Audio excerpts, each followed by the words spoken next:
യേശു ക്രിസ്തുവിൽ സ്നേഹം നിറഞ്ഞ ലാൻസച്ച മാതാപിതാക്കളെ, സഹോദരി സഹോദരങ്ങളെ, ബഹുമാനപ്പെട്ട സിസ്റ്റേഴ്സ്, പ്രിയപ്പെട്ട കുട്ടികളെ, നമ്മളിന്ന് വിഭൂതി ബുധൻ അഥവാ ക്ഷാര ബുധൻ നമ്മൾ കൊണ്ടാടുകയാണ്. വലിയ നൊയമ്പിൻ്റെ ആരംഭം, ലത്തീൻ ക്രമത്തിൽ വലിയ നൊയമ്പിൻ്റെ 40 ദിവസത്തെ ഉപവാസത്തിൻ്റെയും പരിത്യാഗത്തിൻ്റെയും പ്രാർത്ഥനയുടെയും ഒക്കെ ദിവസമായിട്ട്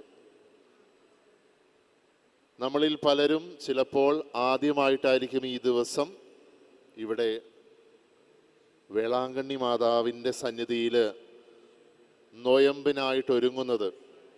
ഞാൻ പോലും ആദ്യമായിട്ടാണ് ഒരു വിഭൂതി ബുധൻ ഈ വേളാങ്കണ്ണിയിൽ തുടങ്ങുവാൻ ദൈവം പരിശുദ്ധമ്മ എനിക്ക് അവസരം നൽകിയത്. ഉപവാസം എന്ന വാക്ക് നമുക്ക് സുപരിചിതമാണ്. ഉപവസിക്കുക, കൂടെ വസിക്കുക. ആരുടെ കൂടെ? കർത്താവിൻ്റെ കൂടെ വസിക്കുവാനുള്ള പ്രത്യേക ആഹ്വാനം. അത് ഈ 40 ദിവസം മാത്രം വസിച്ചാൽ പോരാ. ഇന്നും എന്നും എപ്പോഴും നമ്മൾ കർത്താവിനോട് കൂടെ ചേർന്ന് നിന്ന് വസിക്കേണ്ടവരാണ്. അതുകൊണ്ട് ഈ ദിവസം ഓരോ വർഷവും തിരുസഭ നമുക്ക് ഈ ക്ഷാരബുധൻ, ഈ വിഭൂതി ബുധൻ നൽകുന്നത് അനുദിനം നമ്മൾ നവീകരിക്കേണ്ടവരാണ്.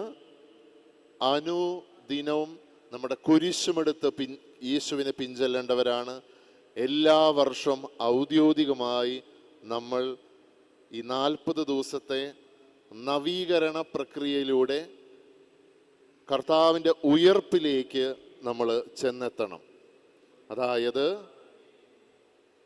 കർത്താവിൻ്റെ തിരുപ്പിറവിക്ക് ശേഷം എന്തെങ്കിലും വന്നു പോയ പോരായ്മകൾ ഈ നൊയമ്പ് കാലത്തിൽ കൂടുതൽ തീക്ഷ്ണതയോടെ വിശുദ്ധീകരിച്ച് കർത്താവിനോട് കൂടെ നിന്ന് കുരിശ് വഹിച്ചുകൊണ്ട് മുന്നോട്ട് പോകാനുള്ള വിളി. നമ്മൾ കുറച്ച് കഴിയുമ്പോൾ തന്നെ ചാരം നിങ്ങളുടെ ശിരസിൽ പൂശും. അച്ഛൻ സൂചിപ്പിച്ചതുപോലെ ഇന്ന് ഉപവാസത്തിൻ്റെ ദിവസം. സഭയുടെ പഴയ പാരമ്പര്യം അനുസരിച്ച് ഒരു നേരം മാത്രം ഭക്ഷണം കഴിക്കുക. 14 വയസ്സിന് താഴെയുള്ളവരും 60 വയസ്സിന് മുകളിലുള്ളവർക്കും അത് ബാധകമല്ല. രോഗികളായി മരുന്നെടുക്കുന്നവർക്കും അത് ബാധകമല്ല. അല്ലാത്തവർ സാധിക്കുന്നവരൊക്കെ ഒരു നേരം മാത്രം ഭക്ഷിച്ച് കർത്താവിനോടുള്ള പീഡാസഹനങ്ങളെ പ്രതി വിശുദ്ധീകരണത്തിൻ്റെ ഒരു പുതിയ ചുവടെന്ന നിലയിൽ നമ്മൾ ത്യാഗമെടുത്ത് ഇന്ന് സമർപ്പിക്കുകയാണ്. സുവിശേഷത്തിൽ ക്രിസ്തു കൃത്യമായി നൽകുന്ന ഒരു സന്ദേശമുണ്ട്. ഭൂമിയിൽ വെച്ച് മറ്റുള്ളവരെ കാണിക്കുവാനോ മറ്റാഗ്രഹങ്ങൾ അല്ലെങ്കിൽ മറ്റുള്ളവരുടെ മുമ്പിൽ നമ്മൾ എന്തോ ആണെന്ന്, അല്ലെങ്കിൽ നമ്മൾ ചെയ്യുന്ന പുണ്യപ്രവൃത്തി എന്തു ചെയ്താലും, അത് ഉപവാസമായിക്കോട്ടെ, അത് നമ്മൾ ചെയ്യുന്ന നന്മ പ്രവൃത്തിയായിക്കോട്ടെ, പ്രാർത്ഥനയായിക്കോട്ടെ, ഭൂമിയിൽ 4 പേര് നമ്മളെ പ്രശംസിച്ച് അത് കണ്ട് ഏറ്റുപറയുകയോ ചെയ്താൽ പ്രതിഫലം ഭൂമിയിൽ ലഭിച്ചു കഴിഞ്ഞു. പിന്നെ നമുക്കതിന് സ്വർഗത്തിൽ പ്രതിഫലമില്ല. അതുകൊണ്ടാണ് ഈശോ പറയുന്നത്, രഹസ്യങ്ങൾ അറിയുന്ന പിതാവ് നിനക്ക് പ്രതിഫലം നൽകും. നിന്റെ ജീവിതത്തിൻ്റെ രഹസ്യങ്ങൾ നന്മയുടെ രഹസ്യങ്ങളാണോ, അതിൻ്റെ പ്രതിഫലം നിനക്ക് സ്വർഗത്തിൽ ലഭിക്കും. നിന്റെ ജീവിതത്തിലെ രഹസ്യങ്ങൾ പാപത്തിൻ്റെയോ തിന്മയുടെയോ രഹസ്യങ്ങളാണോ, അതിൻ്റെ പ്രതിഫലവും നിനക്ക് മരണശേഷം ലഭിക്കും. ഇതാണ് ഈശോ പറയുന്നത്. അപ്പോൾ നന്മ ചെയ്യുന്നതിൽ നമ്മൾ ഒരിക്കലും കുറവ് വരുത്തരുത്.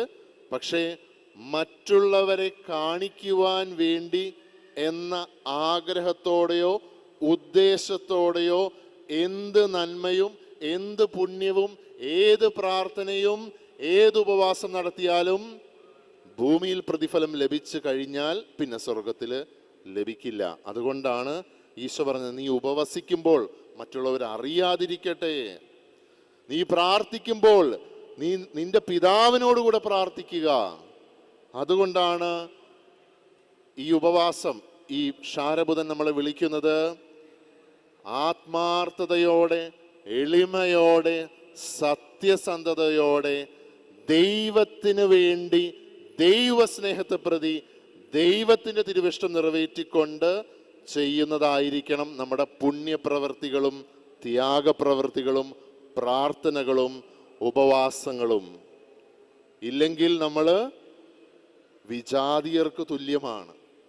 അതിനാൽ ഈശോ പറഞ്ഞതുപോലെ മനസ്സിൽ, ഹൃദയത്തിൽ നമുക്കത് സ്വീകരിക്കാം. ഞാൻ ചെയ്യുന്ന പ്രാർത്ഥന, ത്യാഗം, നന്മകളെല്ലാം എൻ്റെ ഈശോയ്ക്ക് വേണ്ടി, എൻ്റെ ഈശോയോട് ചേർന്ന് നിന്നുകൊണ്ട് അത് പരിപൂർണമായി ജീവിതത്തിൽ പൂർത്തിയാക്കിയ ഉറപ്പുള്ള ആളാണ് നമ്മുടെ പരിശുദ്ധ അമ്മ വേളാങ്കണ്ണി മാതാവും ഔസേപ്പിതാവും. അവരോട് ചേർന്ന് നിന്നുകൊണ്ട് നമ്മൾ ചെയ്യുന്ന നന്മകൾ, പ്രാർത്ഥനകൾ, പുണ്യപ്രവർത്തികൾ, ത്യാഗങ്ങളെല്ലാം പരിശുദ്ധ അമ്മയുടെ ഔസേപ്പിതാവിനോട് ചേർത്ത് ഈശോയ്ക്ക് നമുക്ക് കാഴ്ചവെച്ച് മുന്നോട്ട് പോകാം. ഈ 3 കാര്യങ്ങൾ നിങ്ങൾ പ്രത്യേകം ശ്രദ്ധിക്കുക. ഉപവാസം, നൊയമ്പ് പൂർത്തിയാകുന്ന ഈ 3 കാര്യങ്ങളാണ്. 1, പ്രാർത്ഥന. സാധാരണ പ്രാർത്ഥനയിൽ കൂടുതൽ ത്യാഗത്തോടെ പ്രാർത്ഥിക്കുക. പ്രത്യേകമായിട്ട് നമുക്ക് വേണ്ടി, നമ്മുടെ മരിച്ചവർക്ക് വേണ്ടി, നമ്മുടെ കുടുംബത്തിലുള്ളവരുടെ വിശദീകരണത്തിന് വേണ്ടി, മാനസാന്തരത്തിന് വേണ്ടി, നമ്മുടെ തന്നെ ആഴമേറിയ മാനസാന്തരത്തിന് വിശദീകരണത്തിന് വേണ്ടി. 2, പരിത്യാഗവും പരിഹാരവും. ത്യാഗപ്രവൃത്തി നമ്മുടെ പാപങ്ങൾക്ക് പരിഹാരമായിട്ട്, മറ്റുള്ളവരുടെ പാപങ്ങൾക്ക് പരിഹാരമായിട്ടും കാഴ്ചവെക്കാം.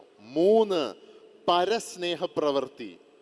ഈ കാലഘട്ടത്തിൽ പ്രത്യേകമായിട്ട് മറ്റുള്ളവർക്ക് നന്മ ചെയ്യുന്ന പ്രവൃത്തി മറ്റുള്ളവരെ കാണിക്കാതെ, ഇതെല്ലാം എൻ്റെ സ്വർഗസ്നായ പിതാവ് മാത്രം അറിഞ്ഞ് പ്രതിഫലം ലഭിക്കുന്നതിന് വേണ്ടിയായിട്ട് നമുക്ക് കാഴ്ചവെച്ച് പ്രാർത്ഥിക്കും. ഈ 3 കാര്യം നൊയമ്പ് നമ്മളെ പൂർണ്ണതയിലേക്ക് എത്തിക്കും. പ്രാർത്ഥന, പരിത്യാഗവും പരിഹാരവും പരസ്നേഹ പ്രവർത്തിക്കും. അതിന് ഈശോ മാതാവ് ഔസേപ്പിതാവും നിങ്ങളെല്ലാവരെയും സമൃദ്ധമായി അനുഗ്രഹിക്കട്ടെ.